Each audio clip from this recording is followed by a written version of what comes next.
փաստաթուղթը այն ժամանակ պետք է ստորագրի, երբ որ կա համարժեքություն, կա հավասարություն, երկու կողմերի կամ արտահայտություն, ասենք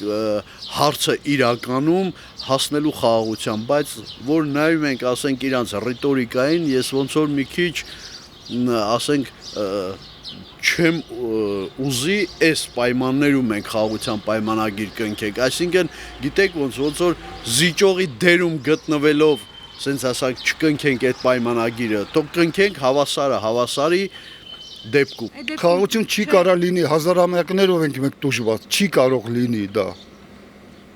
Հա, 100-ի համար կարող խաղաղություն լինի, բայց 10-ի համար խաղաղություն չի լինելու։ Մարդիկ կորցրել են։ Ոնց կարող է լինի։ Հա, սերունդներ փոխվի կամ կոմունիստական իշխանություն պետք է լինի, որ ազգային տարբերություն չդնի։ Այդ վաղտ ասենք մահակը, եթե ձեռներին ունենի, կլինի այդ բանը։ Պետք է զինվեք, ամենակարևոր հարցը դա է, անպայման պետք է մենք զինվեք, դա պետք է լինի, եթե մենք ուժեղ լինենք, մենք ուժեղ ենք, էլի մենք ուժեղ ենք, այսօր ճիշտ է մենք ցույց ենք տալիս, որ այսպես, մենք շատ ուժեղ ենք, էլի կգնանք վրաներով կանցնենք, բայց մենք չենք անում դա, մենք խաղաղություն ենք ուզում, միայն խաղաղություն։ Շնամու հետ խաղաղություն։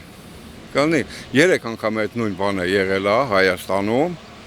3 անգամ, էլի խաղաղություն եղել է։ Բան ես կասկածում եմ։ Որ կստորագրեն։ Խաղաղություն։ Եթե ինքը ասենք հնությունները ջարդում թափում, երեզմաններ, խաչքարեր, տոեսին, եկեղեցիներ, բաներ, ոնց կարաս ասես դրա բաժում։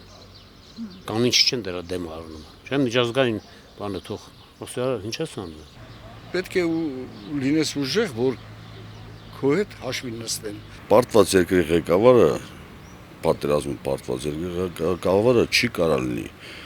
ավարտված է այդ թեման, ինձ համար դա է։ Վերագույն գլխավոր հրամանատարը եթե պարտված է ալնում, բնական է, սենց էլ պետք է լինի, լավ կլինի, ստեսություն ասի, ուրիշ բան չէ։